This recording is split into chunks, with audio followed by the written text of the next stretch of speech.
Olá, tudo bem? Eu sou o João Pedro Fragoso. Aqui comigo está o meu irmão Bernardo Coimbra. Fala, Fragoso. Tudo bem, meu amigo? E esse é o Toque Passa, o videocast do Jornal Globo, gravado aqui no estúdio da nossa redação, com oferecimento da 7 Games. Por aqui a gente recebe sempre um convidado do mundo da bola para falar sobre vários temas da carreira e também sobre outras temáticas do futebol carioca, brasileiro e mundial. E hoje quem está aqui com a gente é o narrador Gustavo Villani. Villani, obrigado aí pela presença. Tudo bem, Fragoso, Bernardo? Valeu, obrigado pelo convite. Quase que diretamente dos Estados Unidos aí, passou uma semana quase lá para acompanhar o Mundial, o Fluminense. É isso, foi bom, fui num pé, voltei no outro e tá acabando a Copa, tô mais feliz do que entrei. E Villani, para começar, cara, eu queria te perguntar o que você achou assim dos brasileiros, dos times brasileiros, quais foram as suas impressões, tanto daqui, do Rio de Janeiro, quanto lá nos Estados Unidos também, que time brasileiro mais te orgulhou, e que menos te orgulhou, né? Porque eu acho que não dá para dizer que, enfim, desapontou, porque a participação dos brasileiros, pelo menos do meu ponto de vista, foi muito legal, foi muito positivo, foi muito bacana. A gente viu que, enfim, talvez a distância entre os brasileiros e os europeus, que a gente pensava que era muito grande, enfim, ainda tem uma distância ali, mas a gente entendeu que é menor do que a gente pensava. Então eu queria te perguntar qual foram as suas impressões de times brasileiros, de maneira geral. Eu tô contigo, assim, eu gostei, né, de uma maneira geral, foi acima da expectativa.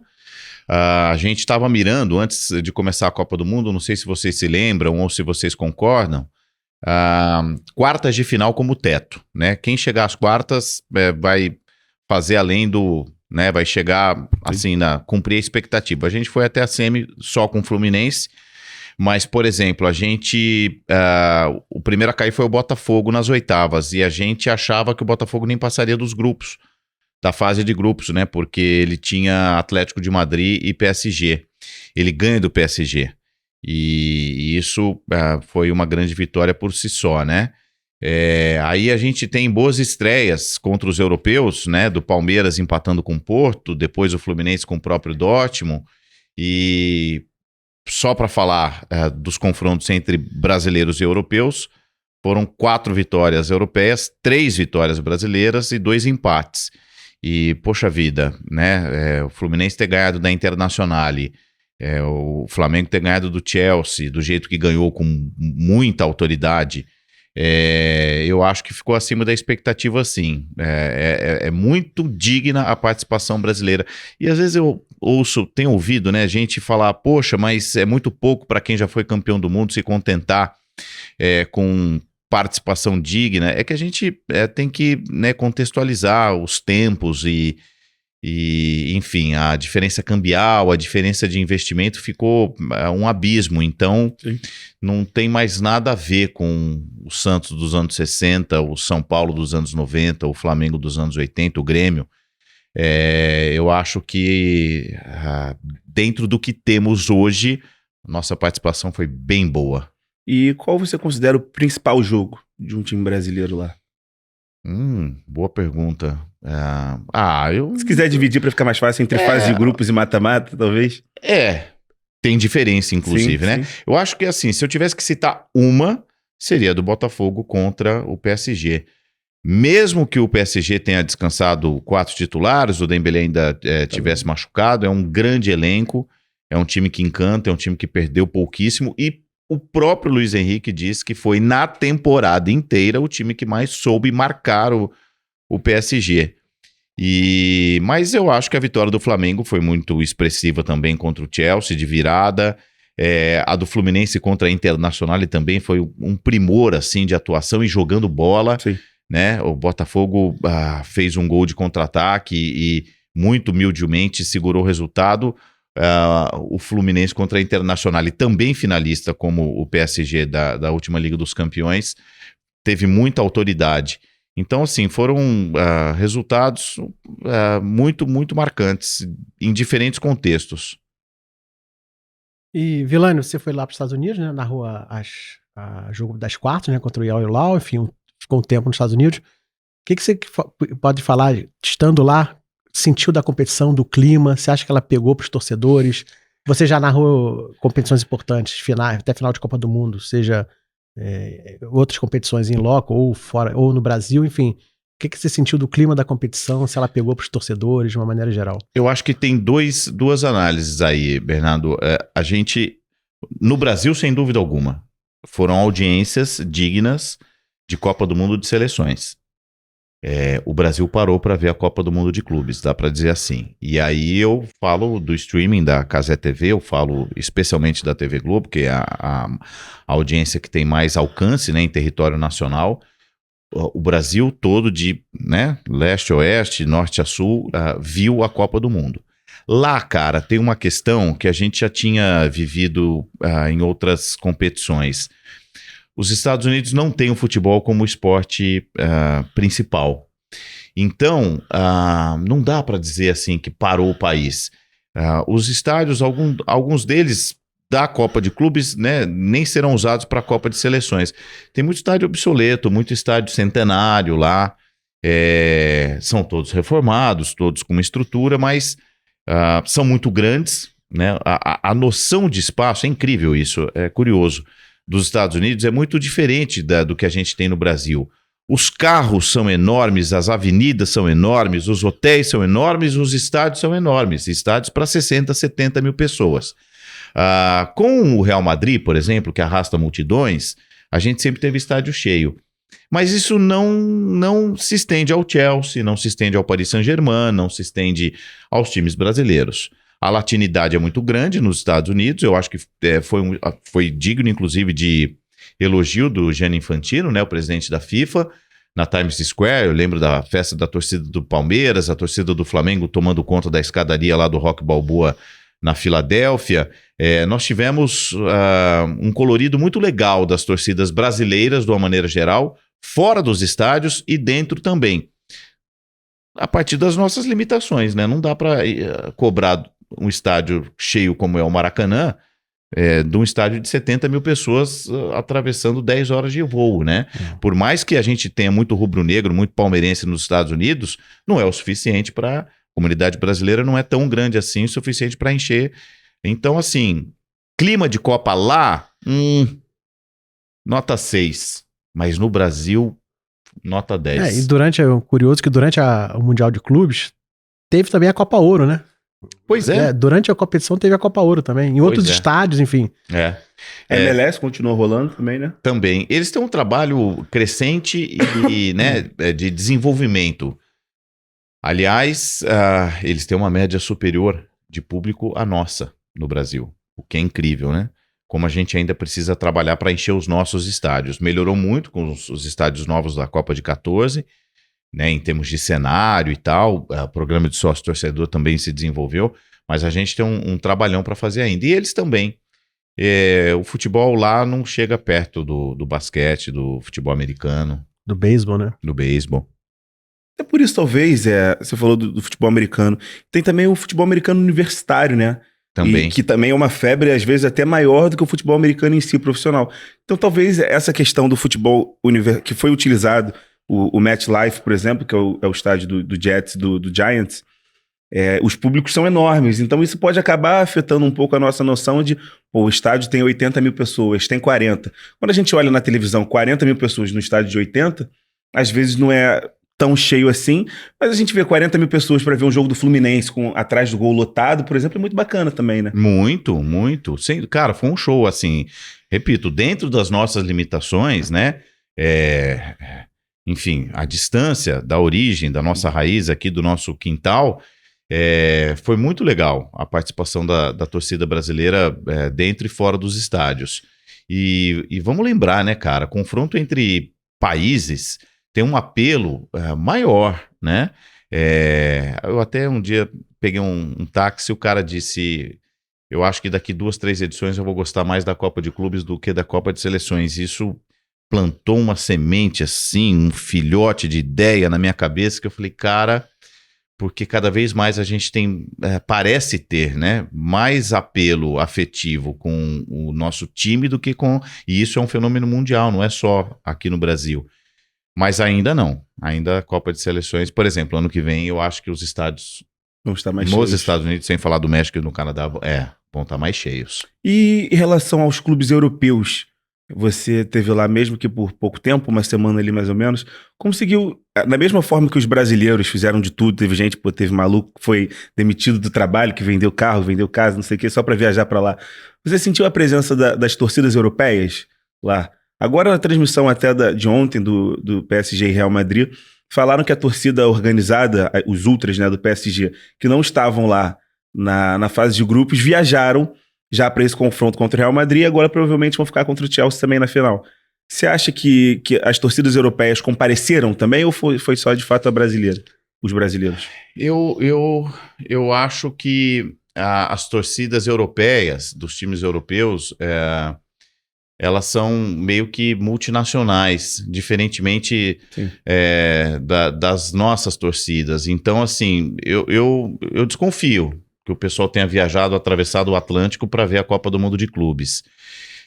A gente sabe, por exemplo, no universo da televisão, que a Copa foi um sucesso na Itália, foi muito bem na Alemanha e mais ou menos na Inglaterra. A Inglaterra tem um problema histórico com a FIFA, né?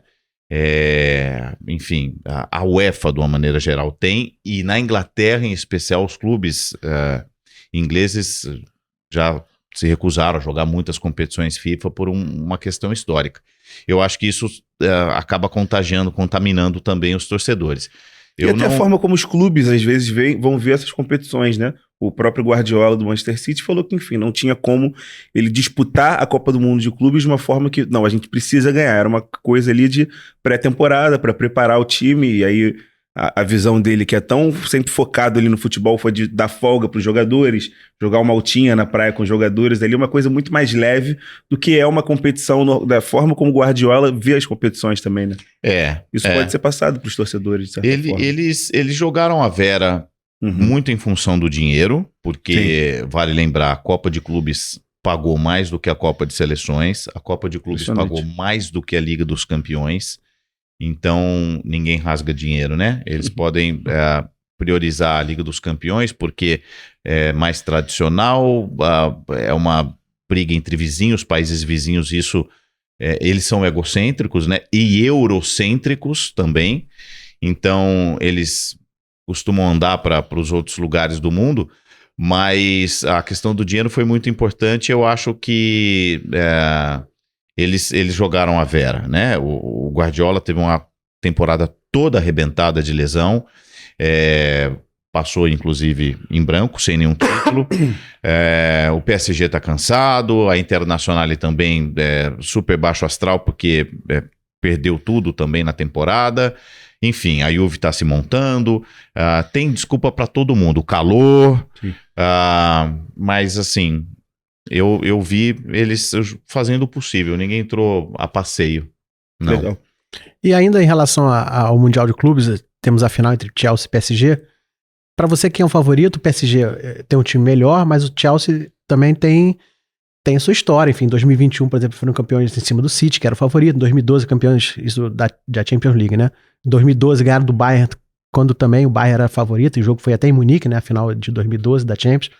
Como é que você enxerga essa final, o favoritismo? E é interessante no Chelsea também, porque eles dizem que, da mesma forma que o PSG teve, o Gonçalo Ramos falou isso ontem, eles tiveram um estalo depois da derrota pro Botafogo, o Maresca disse que o Chelsea mudou um pouco a forma de jogar e talvez até a postura ali depois da derrota pro Flamengo também, né? Então, de certa forma, esse pode ter sido um momento de virada para comprovar que o Chelsea está numa ascendente na competição. Então, chega na final... Eu, assim, longe de mim menosprezar a vitória do Flamengo em cima do Chelsea ou do Botafogo em cima do PSG. Eu acho que isso se aplica a qualquer torneio, né? Sim. Nesse formato.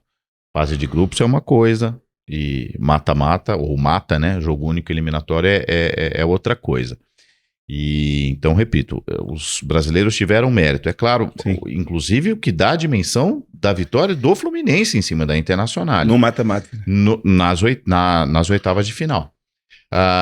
Então, eu acho que o PSG é favorito porque está mais pronto. O Chelsea é um time em formação que contratou muitos garotos. O Estevão está chegando para essa turma aí de João Pedro e companhia, Palmer, muita gente jovem ainda. São dois times que prometem para muitos anos, mas o PSG está mais pronto, né? Então eu acho que o PSG é favorito, Bernardo. Legal, e agora voltando pro futebol brasileiro, voltando para nossas raízes, a gente estava até ali falando em off, você estava falando que tá animado para a volta do futebol brasileiro. No sábado você já narra Flamengo e São Paulo.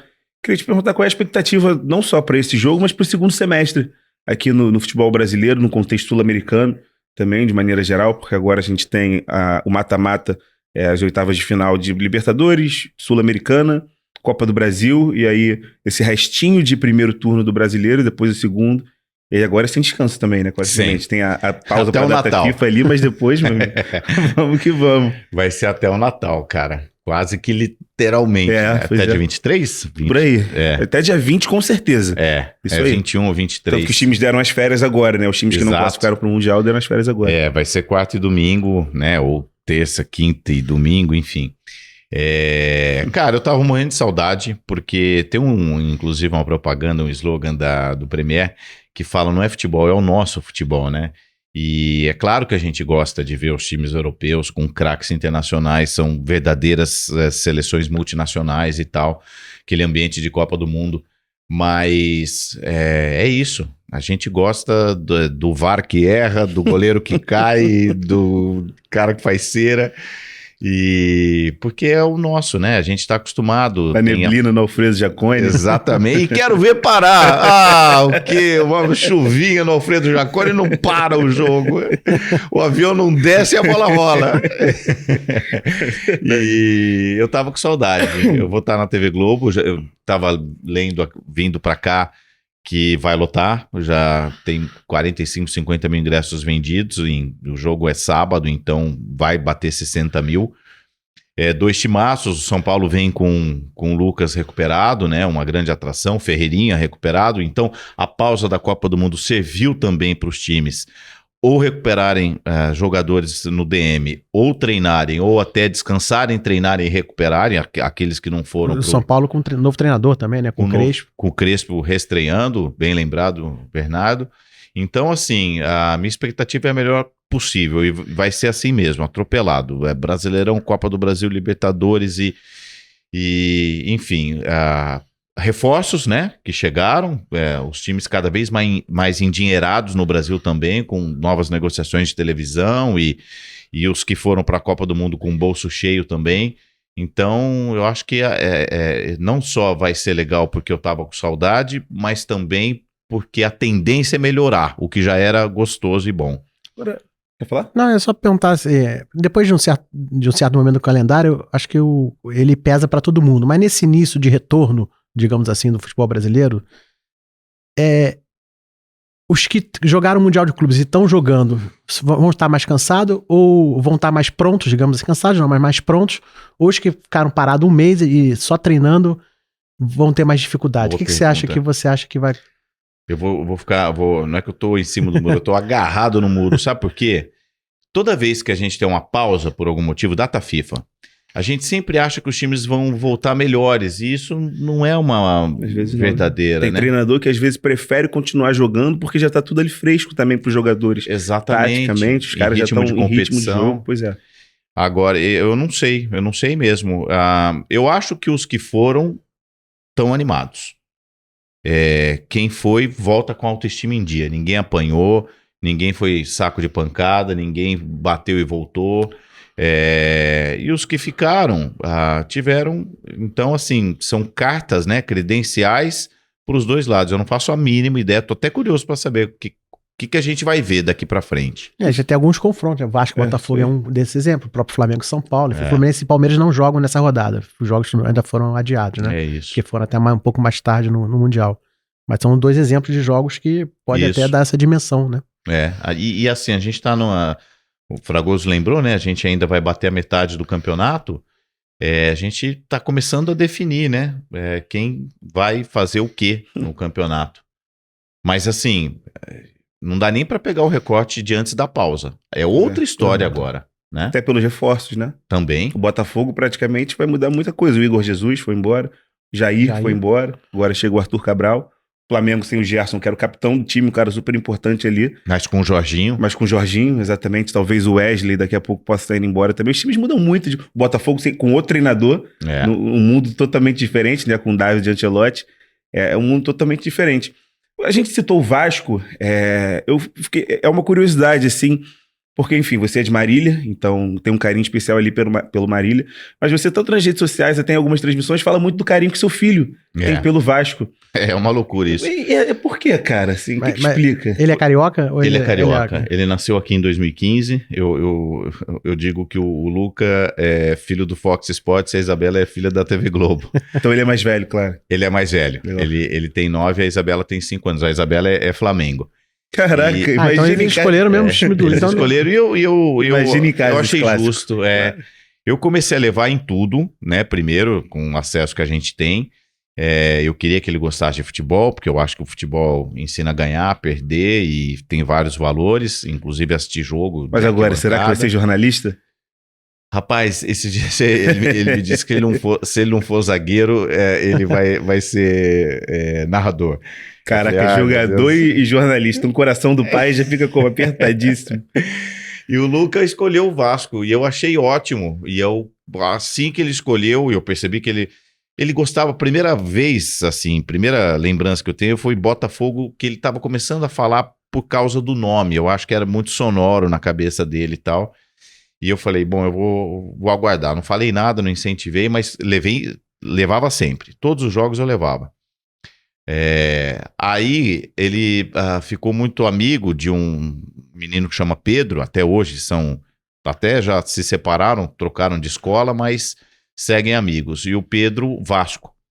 E eu achava graça, porque no universo em que eu acho que se replica na sociedade, ali a criançada, metade Flamengo, uma outra parte Vasco, depois Fluminense e Botafogo.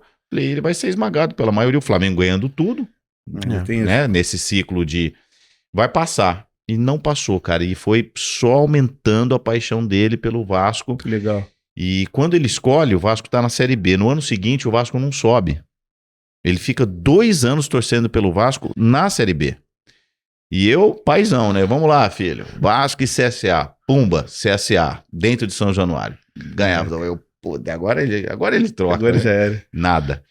E olha que ele ganhou mimo, né? A gente ganha muito presente de amigos e tal, e camisa de outro time.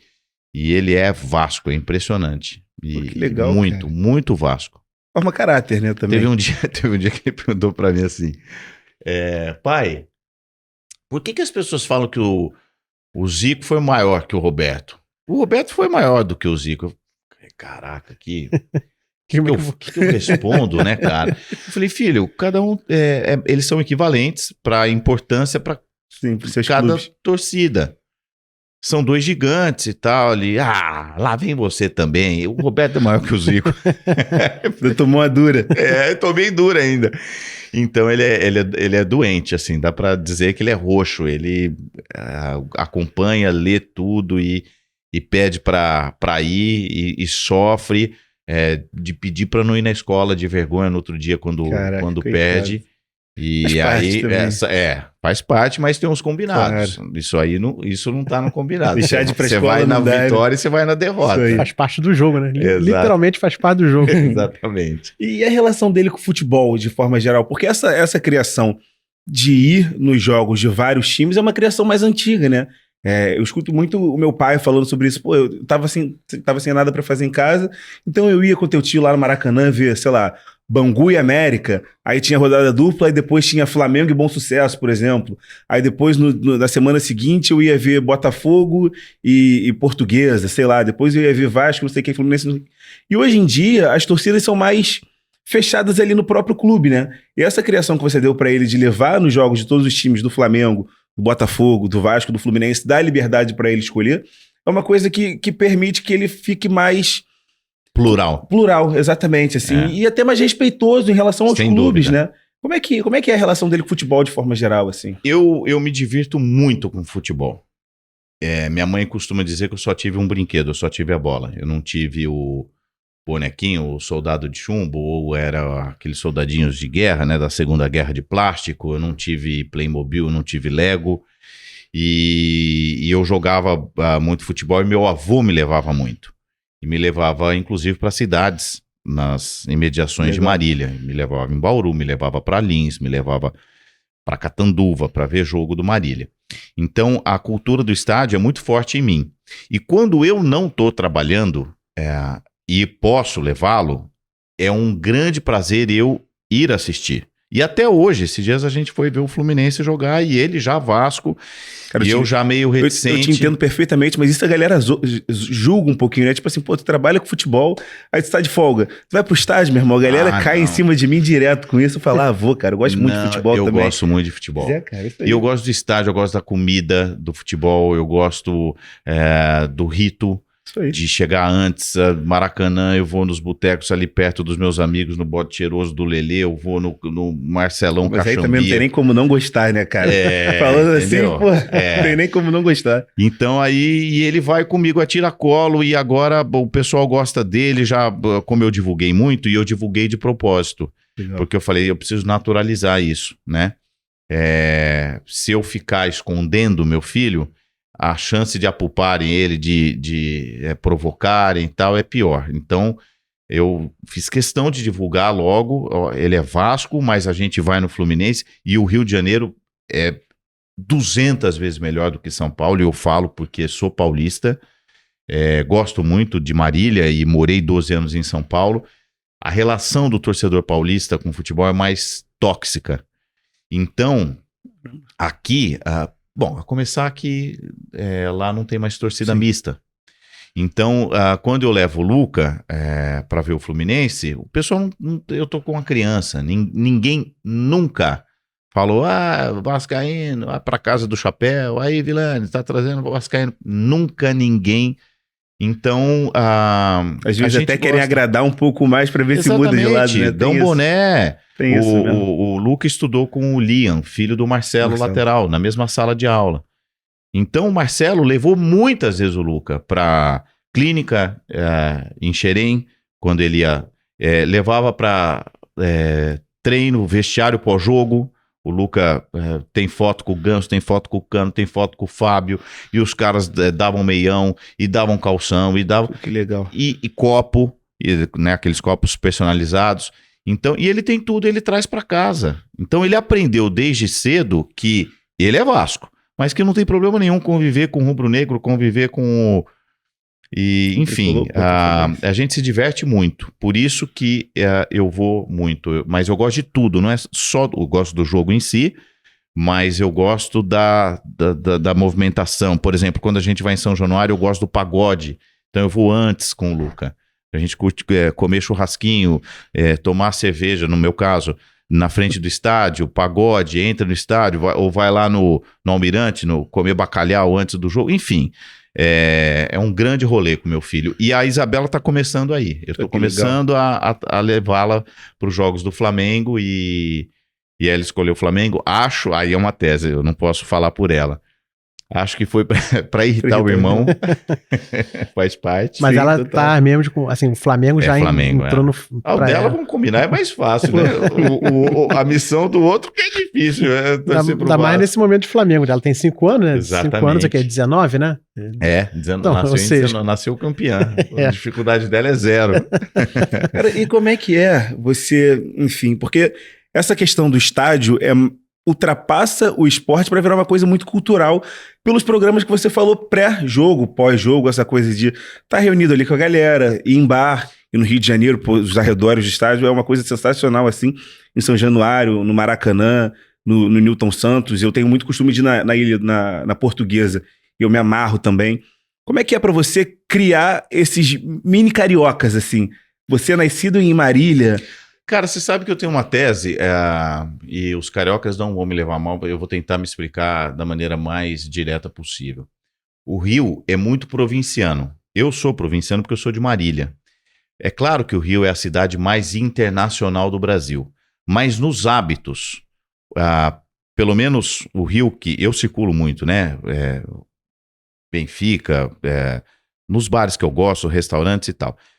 O carioca, ele gosta daquela banca de jornal, daquele garçom, daquele botequim. E eu sou assim. Isso sou eu escrito, desde que eu era pequenininho. Meu pai só comprava pipoca num pipoqueiro na frente do Banespa. Existia Banespa ainda. na Sampaio Vidal, e o garçom, ele sentava naquele canto do restaurante, porque aquele é o setor que o garçom atende, e isso é uma coisa muito carioca. Então eu fiz questão de transferir isso, porque primeiro que não foi nenhuma dificuldade, eu me identifiquei. Hoje as pessoas me perguntam, você voltaria para São Paulo? É claro, eu adoro São Paulo, mas só por um motivo profissional ou por algo transformador para minha família, por opção, não tem jeito. Eu gosto da praia, eu gosto de andar a pé, eu gosto é isso, dos meus amigos, já me familiarizei, eu faço questão de transferir isso para as crianças também, porque isso aconchega, né? São Paulo é uma cidade cheia de oportunidades, cheia de dinheiro e tal, mas é uma cidade muito dura no dia a dia. É uma cidade que você mal conhece o seu vizinho de andar, de porta com porta. E eu não sou assim, entendeu? E eu acho que o carioca, nesse lugar, eu ia falar, ele não é mais nem menos, eu me identifico mais. Então daqui a pouco a galera que tá assistindo vai te encontrar lá na Adonis, em Benfica, no Caxambi. Não tem como, né? No Paulinho, do lado da Portuguesa. Entendo perfeitamente. E você tá no Rio há 10 anos já? Eu vim pro Fox Sports em 2013. São 12 anos. 12 anos. Na época que você veio, era uma coisa já meio que já esperada, assim? Cara, já encaminhava ou você... Como é que foi essa adaptação que você gosta e se adaptou rápido à cidade? Como é que... A adaptação foi muito rápida. Pelo estilo, né? Pelo meu perfil de gente. Mas eu não... Imagina, eu vim casado, hoje eu tô separado. Eu vim sem filho, hoje eu tenho 2. Eu não tinha roteiro de nada. Eu não sabia quanto tempo... O Fox Sports não existe mais. Pois é. É uma loucura. Né? Olhar para trás e lembrar de como as coisas se transformaram na minha vida é até meio impactante, porque nada que eu imaginei, que eu roteirizei, aconteceu. Do meu casamento aos meus 2 filhos, ao meu emprego, mas as coisas foram se encaixando, né? Da Fox para Globo, sou amigo da mãe das crianças, e assim a vida, e a gente se ajuda, porque sigo sem meus pais, ela sem os pais dela, não tem vovô, não tem vovó, não tem padrinho, não tem madrinha, mas tem um monte de amigo, e assim a vida foi... Monte de tio, né? Um monte de tio. O Rio é tio, em São Paulo é tio também? Tio pra cá, tio pra lá. Exatamente. Então tá em casa. E, cara, eu já te vi em entrevista falar que você é muito chorão como pai. Sou. Você não vai fazer isso comigo? Não. É uma questão de, tipo assim... O que te preocupa, assim? O que te aflige? Nada. Na criação? Nada, eu sou emotivo, muito, muito emotivo. Não, na criação, assim, no Rio mesmo, tem alguma coisa que te aflige na criação? Cara, nada que em São Paulo não me afligiria, ou em Marília. Marília mudou muito, Marília não é minha Marília. Saí de Marília com 17 anos. A cidade cresceu muito, a cidade ficou violenta, a cidade... eu ia... Com 7 anos de idade, eu estava me alfabetizando, eu ia de bicicleta para a escola. Imagina, hoje eu não sei se eu seria capaz de deixar um filho... Sozinho. Sozinho, sozinho, sem meu pai, sem... Então, assim, não me aflige. Eu sou muito destemido, Fragoso, mesmo. Eu confio, cara. Eu gosto de gente, eu acredito que vai dar certo. De largada, eu não desconfio. Eu não tenho essa coisa do vou super proteger porque eu sei como o mundo é cruel, vai acontecer. Eu sei que acontece, mas assim, eu não... Eu prefiro, inclusive, circular, prefiro estar de cara limpa.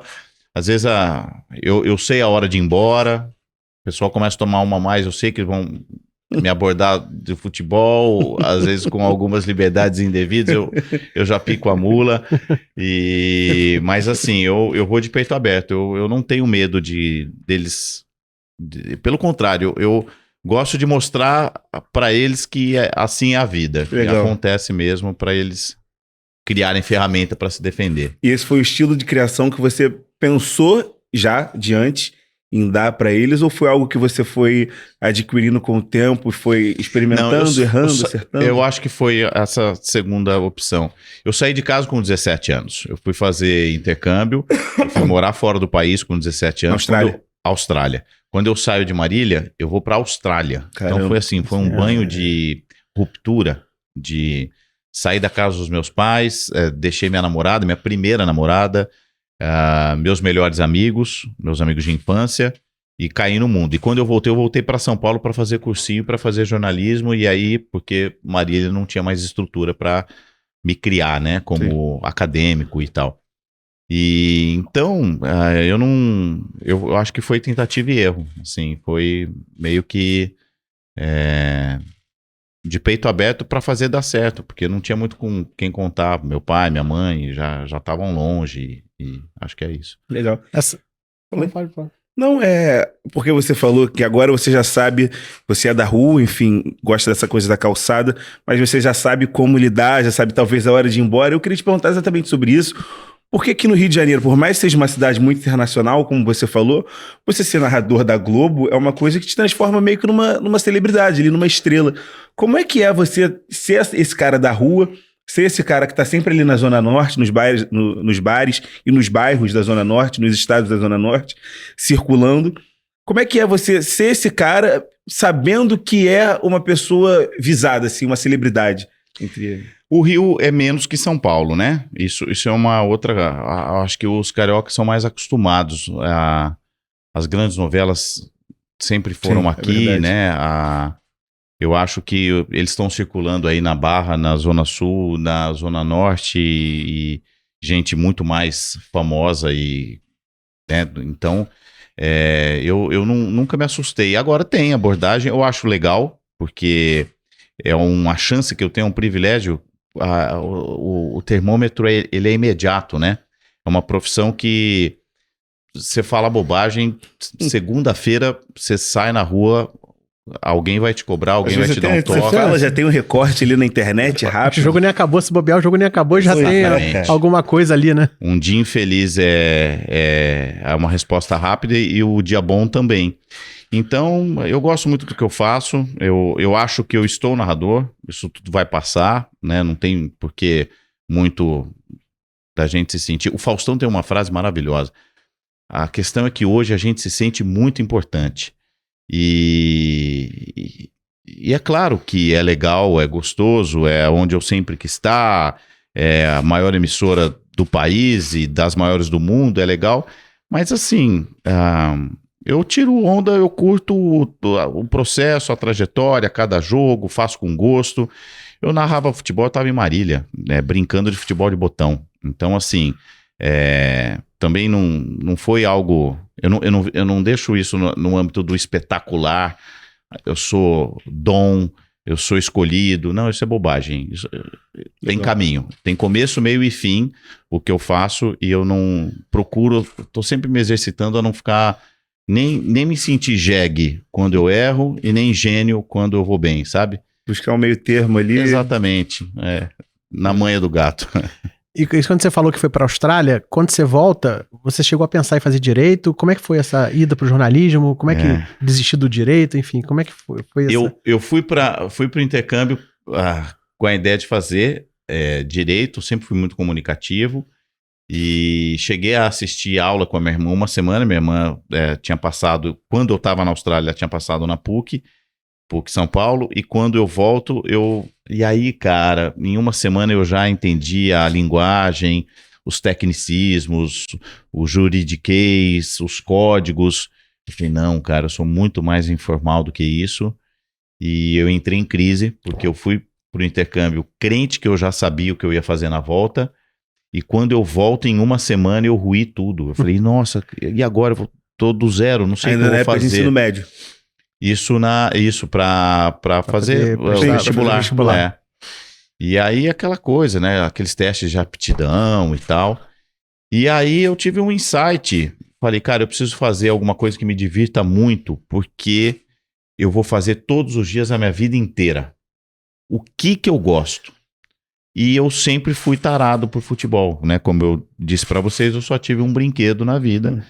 E eu era obcecado de recortar revista Placar, os botões da contracapa, de colecionar, pôster espalhado no quarto, enfim. O universo, a cultura do jogo eu tinha, porque desde garoto, 4, 5 anos, eu já consumia muito. E eu escolho jornalismo. Para fazer jornalismo esportivo, eu tenho um pai médico, uma mãe professora, minha mãe é mestre, doutora, livre docente, super catedrática, e e acadêmica ao extremo, e eles tomaram um susto, porque ninguém na família, ninguém era. Aí falou, cara, o que você vai fazer? Quem vai te ajudar?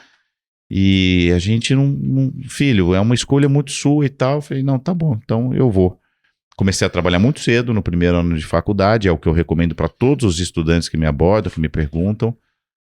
Trabalho é uma escola, assim, tão boa ou melhor do que a faculdade, né? A convivência, os caminhos, as malícias, enfim.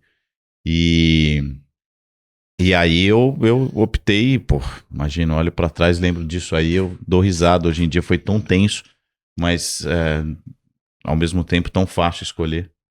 Porque deu certo, né? Óbvio. Eu me sinto feliz com a minha escolha, realizado. Obrigado. Cara, mas eu costumo dizer, é legal você ter falado isso dessa crise que você teve e depois dessa pergunta que você se fez, cara, o que eu faço? O que eu amo? Porque eu vou fazer isso todos os dias. Porque eu costumo dizer que é muito cruel a gente ter que escolher, fazer esse tipo de escolha tão novo, né? Com 17, 18 anos, assim. Então, às vezes, quando as pessoas me perguntam, eu falo, cara, eu acho que eu dei um pouco de sorte até. Porque é isso, assim, você escolher tão novo, com 17, 18 anos, a profissão que você quer, e depois passam 10, passam 20, passam 30 anos, você ainda se sentir realizado, se sentir feliz com essa escolha que você fez. Claro que tem toda aquela preparação, aquele estudo que você fez lá atrás, mas eu digo também, talvez no meu caso, cara, eu acho que eu dei sorte, assim, porque eu gosto de passar um recado, tipo, cara, se você achar que não era aquilo, como você fez no intercâmbio, por exemplo, pô, eu fui pensando que era uma coisa, mas depois eu voltei. Eu acho que legal que você se deu a liberdade de pensar, não é isso que eu quero fazer uma coisa muito mais informal do que isso, e vamos nessa. Porque muita gente não se dá essa liberdade também, né? Tipo assim, cara, agora que eu já escolhi, agora que eu já tô aqui, agora que eu já trilhei esse caminho, eu vou meio que me forçar a ir nessa escolha, sabe? E não, enfim, nossa, tem tanta história, Fragoso, concordo contigo. Eu tenho um amigo que fez medicina e falou, pai, tá aqui, esse é seu, agora eu vou atrás e foi dar aula de yoga. Caramba. E eu não posso dizer isso, mas é isso, cara, demora. Eu não nasci na TV Globo, vocês não nasceram apresentando podcast do Globo, né? Tem dia ruim, narrei jogo da Portuguesa, com todo respeito à Luzinha, tá se recuperando. Mas era Canindé, 500 pessoas no estádio, um frio de rachar na beira da Marginal, Série B, e é isso. Tem ainda hoje dia ruim, não é todo dia que é bom, né? Mas, enfim, todos os dias, toda vez que eu tô cansado, esbodegado, de saco na lua, eu paro, fecho o olhinho, penso onde eu tô, o que eu queria, qual foi o caminho. Eu gosto muito do que eu faço. Assim, é tão apaixonante ainda que me permito na folga levar meu filho, né, no meu habitat profissional. Eu acho muito curioso, Bernardo, tem muito atleta, né, jogador que fala, não vejo futebol, não gosto de futebol, eu não gosto, eu já ouvi, eu só gosto de jogar, eu não acompanho nada, não sei quem é contratado, quem que é meu adversário, quem que é.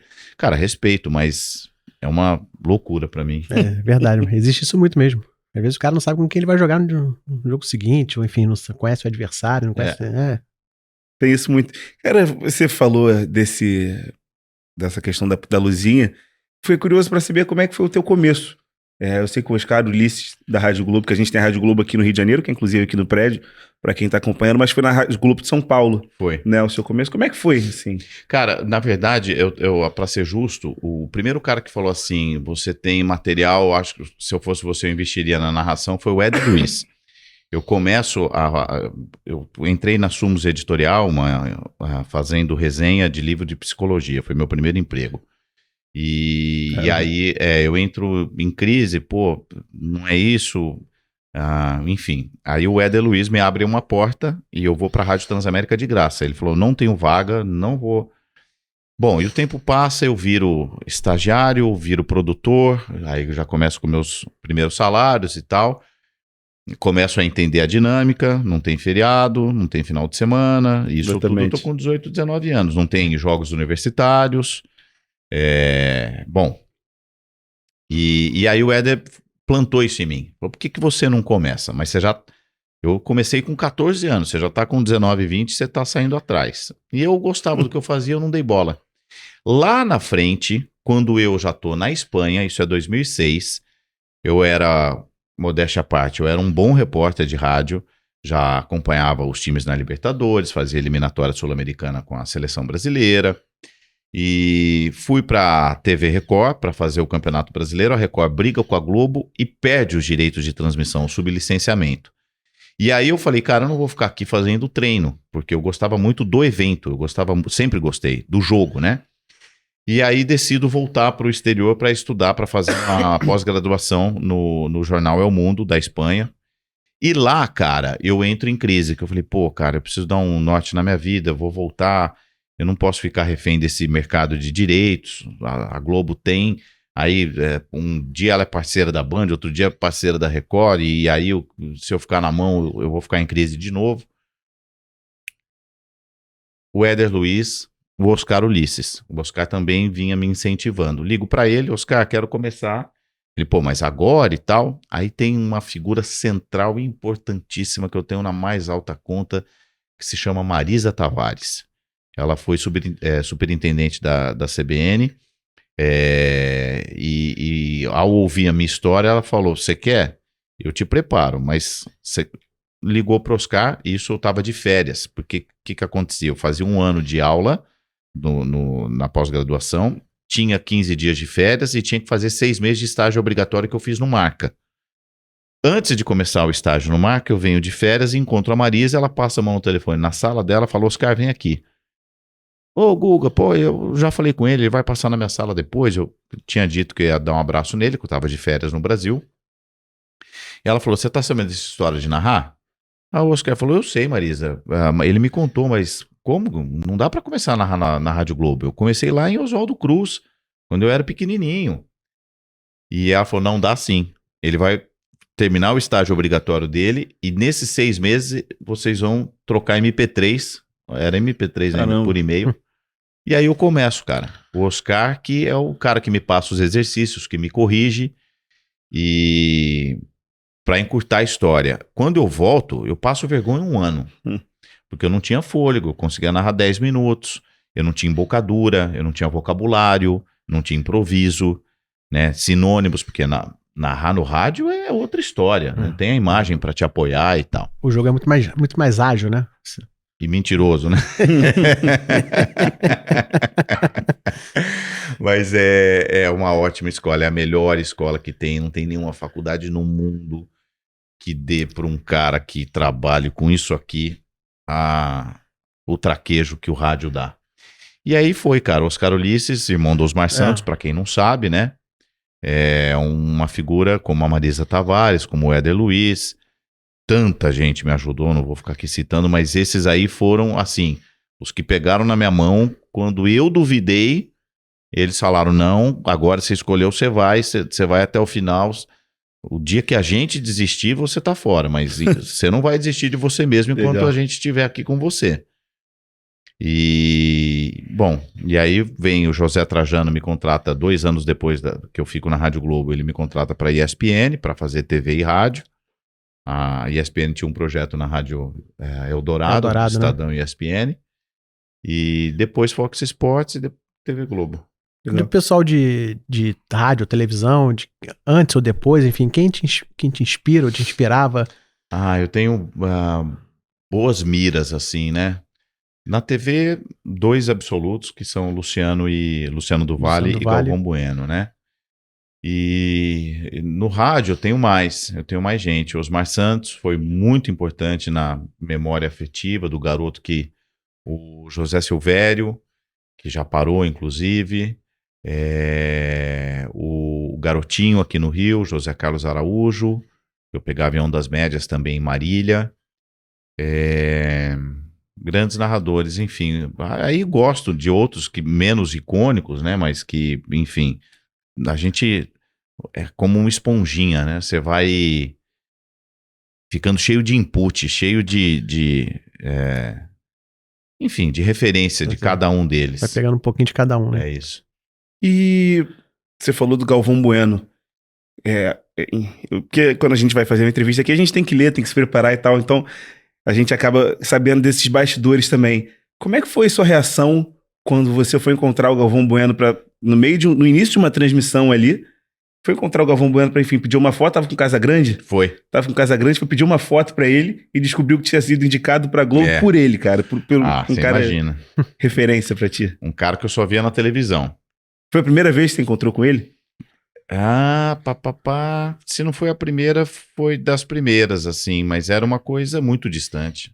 Nossa, ele tava na Ásia, eu tava na América do Sul, assim, era uma coisa muito icônica, né, da cabeça de um garoto de Marília, eu só via esses caras pela televisão, né, e aí de repente eu tô trabalhando com eles, frequentando elevador, corredor de estádio. Eu já tinha tido uma chance de tirar uma foto com o Luciano do Vale no sorteio da Copa do Mundo de 14. Legal. Isso aí é Libertadores, Arena do Grêmio 17, o ano do título do Grêmio. Lá na Arena do Grêmio. Eu peço a foto pro Casão e aí ele fala: Galvão, tem um garoto aí que quer tirar uma foto contigo e tal. Ô garoto, chega aqui e tal. Tiramos a foto. Pô, a hora que eu tirei a foto, ele virou pra mim e falou: parabéns pelo seu trabalho, eu te indiquei pra TV Globo. Eu quase caí. É engraçado lembrar disso, porque eu lembro que... Sabe aquele efeito que eu não ouvia mais nada? Sei. A gente falou de Champions League e eu lembro de eu só concordar. Eu entrei em alfa. 2 minutos depois, quando acaba o papo, cara, o que eu falei ali? As coisas tinham um eco e legal, você viu o jogo da Champions hoje? Eu não lembro que jogo que era, não lembro mais nada. Mas aquilo foi tão marcante, impactante pra mim. E aí eu fui pra minha cabine, enfim, contei até 10, fiz o meu trabalho. E só vai acontecer.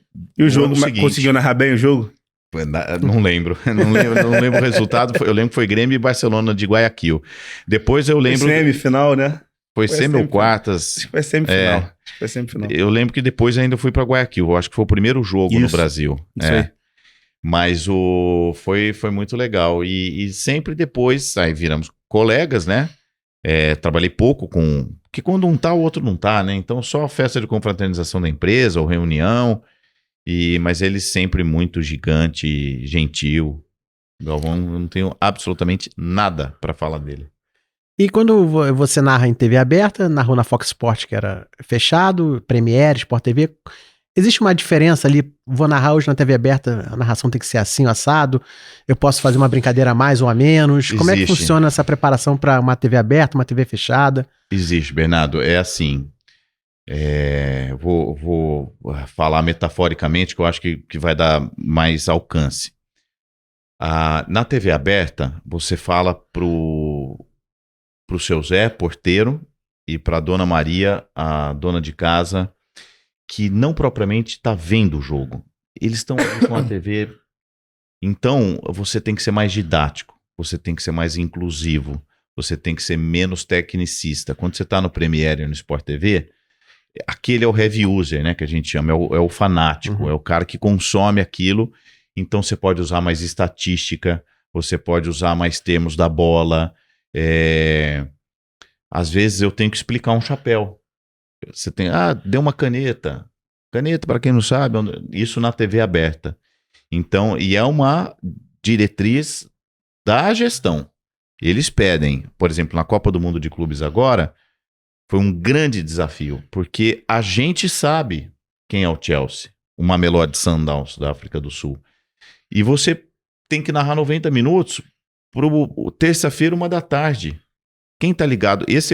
Estatisticamente, o público de terça-feira, 13h, é o público feminino majoritariamente. Depois essa curva, se é quarta-feira à noite, se inverte. Então, a TV Globo é muito preparada. Ela tem recortes, pesquisa, para te posicionar para quem que você está falando. Então, muda, né?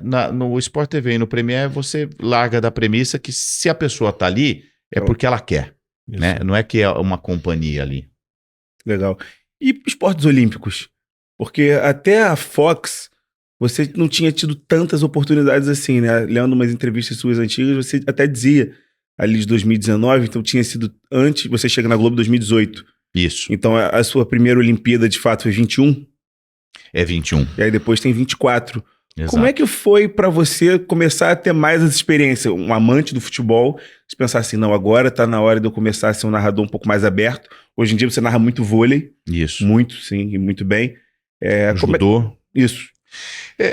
Quando eu venho em 18, já tinha sido dito. Ó, a gente precisa te preparar para outras coisas. Aqui, só quem faz mais do que o futebol. A gente já sabe que você faz futebol. E aí eu esperei. Tinha um ciclo a ser cumprido, né? Tinham outros narradores, outras pessoas na minha frente, com muito tempo de casa, Sim. né? O próprio Galvão, o Kleber, o Jota, o Milton Leite, caras que hoje não estão mais no elenco, mas que quando eu chego em 2018, não só faziam, como faziam muito bem. Fazem, né? Estão todos vivos. E então eu tive que esperar a minha vez mesmo. Então na Olimpíada Tóquio 2020, que acaba sendo 2021, eu tenho a chance no Sport TV de acompanhar só o futebol, a medalha olímpica do Brasil no Sport TV. Depois o ciclo fica muito curto, eles entendem que eu ainda não está na hora de me soltar, mas na Olimpíada em 24 eu consigo ainda, tenho a sorte de fazer a medalha de ouro do vôlei de praia, faço alguma coisinha de judô, um jogo da fase de grupos do vôlei, mas pouca coisa. Mas a gente já vem trabalhando. Agora, nesse ciclo cheio, eu já tenho feito bastante mundial, enfim, o circuito do judô, vôlei, Liga das Nações, na TV Globo, então vai começar a pintar cada vez mais.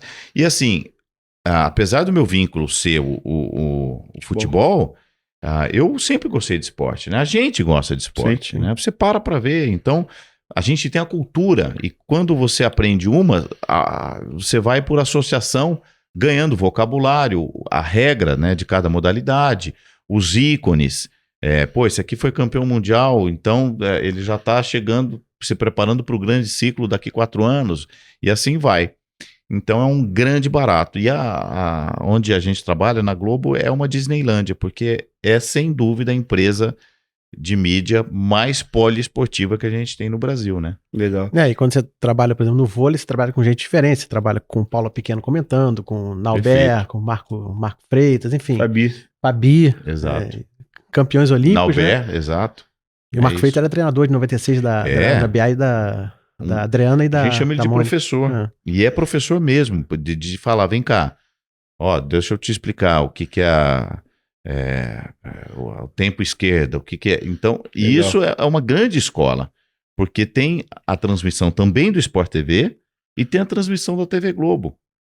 Que aí você precisa pegar na mão do telespectador menos acostumado com a modalidade e construir junto ao evento. É um grande barato. Como é que é teu ritual de estudo e de preparação, assim, tanto questão de conteúdo quanto de voz?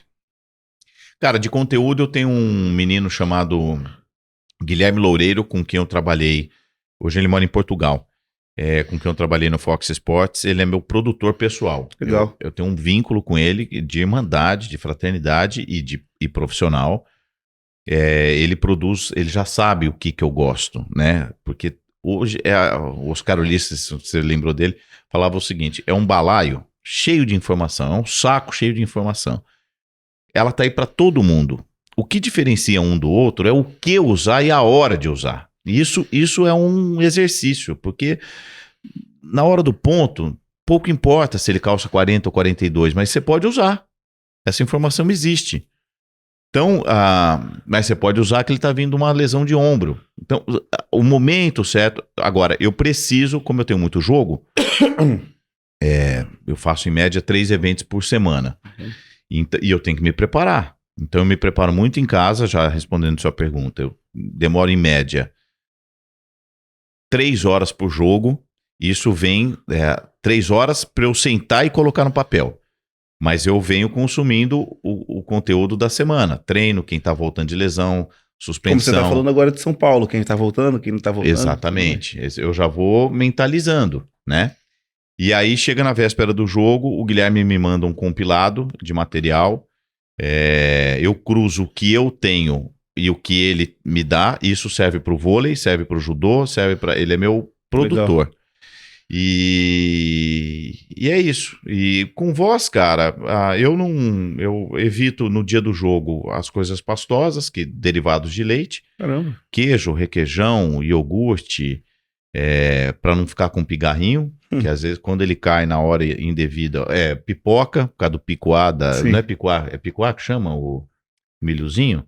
Aquela casquinha do milho, que aquilo quando vai pra garganta, você reza que não sai. Não tem jeito. Então tem alguns cuidados, assim, aquecimento de voz, foram muitos anos. Eu tenho técnica de aquecimento e desaquecimento. Mas de resto, a vida normal, assim, eu não fumo, né? Não bebo socialmente, enfim. Tem algumas coisas que aí são básicas pra saúde, não é nem pra voz, né? E... Quer falar? Não, pode. Eu queria saber, cara, se teve algum perrengue que você lembra nessa questão de narração ou até de apresentação pré-jogo de algum evento? Teve final olímpica, 2016, Brasil e Alemanha. Putz, logo um jogo desse, muito tenso e eu muito cru ainda. Hoje eu olho pra trás e eu sei por que eu passei mal. Porque eu bebi muita água e bebi... O lance da água pro narrador é uma bicadinha, que não é para molhar a palavra, exatamente, é só para você limpar a saliva. Então, e eu muito afoito, ansioso, prorrogação, pênaltis. Pô, cara, chegou no segundo tempo da prorrogação, eu tava de fazer xixi, peguei uma garrafinha dele, que vergonha de contar isso. Mandei ver, velho. Na posição, tal, falei, vou. Os caras, vai. Eu falei, não tem jeito. Como é que você se concentra em fazer xixi narrando o jogo, cara? Caraca. Mas eu tava tão apertado, eu tava suando frio, assim, eu não tinha mais posição, eu já tava narrando em pé. E tava no Maracanã. Eu tava explodindo, Maracanã, na posição. Cara. Aí eu sentei. Esse perrengue mesmo. Aí só fiz um pouquinho, só pra aliviar mesmo o excesso. Acabou os pênaltis, Brasil campeão, é ouro. E tchau que eu preciso ir ao banheiro. Mas isso deve ser mais normal do que parece. Não, eu tenho a impressão de que alguns narradores devem passar por uns perrengues assim, o apresentador, enfim. É que os nossos constrangem, né? Mas eu certamente... não, tem a história dos outros, mas eu deixo pra eles contarem. Assim, aqui eu me lembro de perrengue, esse foi um que, assim, eu passei mal, cara. Passei mal mesmo, assim, de, pô, não vai dar. E você, é igual dor. Você perde a concentração em tudo que tá em volta. Você só pensa naquilo, né? Você perde o senso de concentração. Com uma pessoa apertada, sofre, né? Enfim, é um deles. Dessa tempo de carreira todo, tem algum jogo que você fala assim, pô, que jogo legal que eu narrei? Não necessariamente tem sido a sua melhor transmissão, mas o jogo em si. Tem muito jogo bom, né, cara? A gente gosta disso aqui. Esse foi um. Pelo contexto, Brasil e Alemanha, não era revanche, mas 2 anos depois, o Brasil não jogou no Maracanã na Copa de 14 porque não foi a final. O Maracanã estava lotado, 70 mil pessoas, um título, uma medalha de ouro inédita, né? Prata em 84, 2012, 2000 Bronze em 96. Isso. 2008. 2008 foi bronze também. México, né? 2012. México, Londres, né? Contra o México foi prata em 84 e 88. 84 e 88, depois do México em 2012. Isso. Era uma medalha já esperada, né? Muito, e era o único título que faltava. O Brasil tinha tudo, Copa das Confederações, Copa do Mundo, Copa América, não tinha... A Argentina já tinha medalha de ouro e o Brasil não tinha. Duas. E o Brasil não tinha. Então esse foi um grande jogo. Grandes jogos internacionais. Eu tive uma fase de campeonato inglês, cara, tanto na ESPN quanto no Fox Sports, que era assim, 4-3, 5-5, direto, né? Acho que o campeonato até tá menos do que já foi. Mas dos nossos também, grandes jogos de Libertadores. Eu fiz uma campanha que me ajudou muito, uma campanha do São Paulo, semifinalista em 2016. São Paulo tinha um time ruim, E começou aquela campanha Semifinal da Libertadores, né? Da Que ele é eliminado Libertadores. pelo Atlético de Medellín. Nacional, campeão, É. exatamente. O São Paulo começou perdendo para o Strongest e depois ele se classifica no jogo da volta contra o Strongest com um jogador a menos, enfim, um drama. E vai passando e depois elimina o Atlético Mineiro nas quartas de final. Enfim, eu fiz muito jogo bom. É difícil falar um ou outro assim, mas sou super satisfeito. Barriga cheia mesmo, não me queixo. Legal, legal. Cara, a gente tá chegando no fim já do episódio, até acho que já passamos de 1 hora. Então queria te agradecer de novo. Que isso? Pela presença aí. Pô, show de bola o papo, várias Foi muito histórias legal, assim, foi muito bacanas bacana. demais. Abrindo o coração também, falando sobre a criação do Luca e da Isabela, né? Do vascaíno e da flamenguista aí. Espero que a relação deles com o futebol cresça cada vez mais. Bernardo, quer fazer algum? Não, agradecer ao Tem Vilani que pelo fechar. papo, foi Valeu, show de Bernardo, bola, eu que foi muito adorei, legal, gente. foi muito legal mesmo. E, cara, eu queria te fazer logo 2 em 1, aproveitando, né? Jornalista gosta disso. Claro. Que nem coletivo, aquela 2 em 1 rapidinho. Primeiro te perguntar se o Vilani que entrou na Globo e o Vilani atual mudaram muito, se você mudou muito de um Vilani para o outro, tanto de estilo de narração quanto de personalidade, enfim, de pessoa, o que você quiser destacar. E falar, enfim, porque como 2 jornalistas aqui recebendo um jornalista, acho que o maior público que a gente vai alcançar vai ser de jovens jornalistas, talvez, pessoas que queiram se tornar narradores. Então, te perguntar se você tem algum conselho para dar para essa garotada toda, para essa rapaziada aí. Boa, Fragoso, Bernardo, a todos vocês, obrigado, equipe técnica, enfim, é muito legal estar aqui, eu nunca tinha vindo na redação e estou bem contente também com o alto nível da nossa conversa, adorei, foi um prazer. Cara, eu não dou conselho, para ser bem sincero, eu acho meio presunçoso e as histórias são tão individuais, únicas, né? Eu sou um cara muito privilegiado na minha história, eu tenho mérito, esforço, mas eu tive grandes condições assim da minha família estruturada, meu pai, minha mãe, mesmo em Marília, lá no rincão do interior da Alta Paulista, para me tocar em frente. O que eu posso falar é o que serviu para mim, né? Que eu disse algumas dessas coisas aqui. Comecei a trabalhar cedo, eu acho isso fundamental. Eu gosto muito de ler e ler tudo. Eu era meio obcecado por diferentes temas. Eu acho que isso ajuda, né? E mesmo que você seja monotemático, por exemplo, um garoto que goste de futebol, leia muito, compre tudo. Se puder, coisa de fora, outros jornais, Gazeta dello Sport, Marca, vai entender como funciona, porque isso vai formando um profissional, formando vocabulário, vai te construindo outros meios de raciocinar as coisas. E então trabalhar é muito dignificante, ensina muito. Fazer, repetir, insistir. E foi muito bom, né, eu ter começado cedo. Basicamente isso. E outra coisa que você me perguntou... Se o Vilani mudou muito. O se eu Vilani mudei que entrou muito. na Globo. Cara, eu mudei muito. Eu acho, por uma questão natural, tempo, né, não seria inteligente se eu fosse a mesma pessoa, né, de quando eu entrei há 7, 8 anos na empresa. Teve mais uma filha, né? Teve a filha, teve a Isabela. Exato, 2 filhos que me transformaram muito nesse tempo. Ou a Isabela, né? Quando eu entrei, o Lucas já tinha 3 aninhos. Mas é isso, a empresa mudou, né? Falei aqui de grandes colegas que inacreditavelmente já não estão mais comigo no dia a dia, eu não esperava. Né? O Galvão sair, o Kleber Machado sair, o Milton e o Jota, eu faço questão de citá-los porque um dia eu tive do outro lado só assistindo a todos eles à distância, quer dizer, tá chegando minha vez, a do Everaldo, do Paulo Andrade, então é isso, a vida é sobre isso, né? E então eu mudei sim, e eu acho que para melhor. Meu avô era muito otimista, eu acho que o tempo só melhora a gente, apesar das muitas dificuldades, né, que a gente tem, fases na economia, o mundo em guerra, enfim, não vou nem ficar divagando sobre, mas eu acho que a gente só melhora, cada ciclo, né, cada etapa tem lá suas importâncias e eu estou muito feliz já de ter andado 8 anos desde que eu entrei. Legal. Show. Então, é isso, assim, Valeu, agradecer pela presença, pela experiência que você passa. Tenho certeza que a galera que assistiu vai curtir demais mesmo, assim.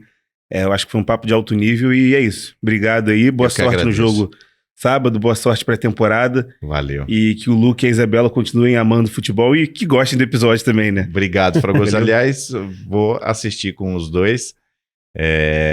Obrigado ao Bernardo, a todos vocês. Sempre que quiserem, tô aí. Obrigado, Vilani. Pessoal, esse foi mais um Toque Passo com oferecimento da 7 Games. Espero que vocês tenham gostado. Semana que vem tem mais. Valeu.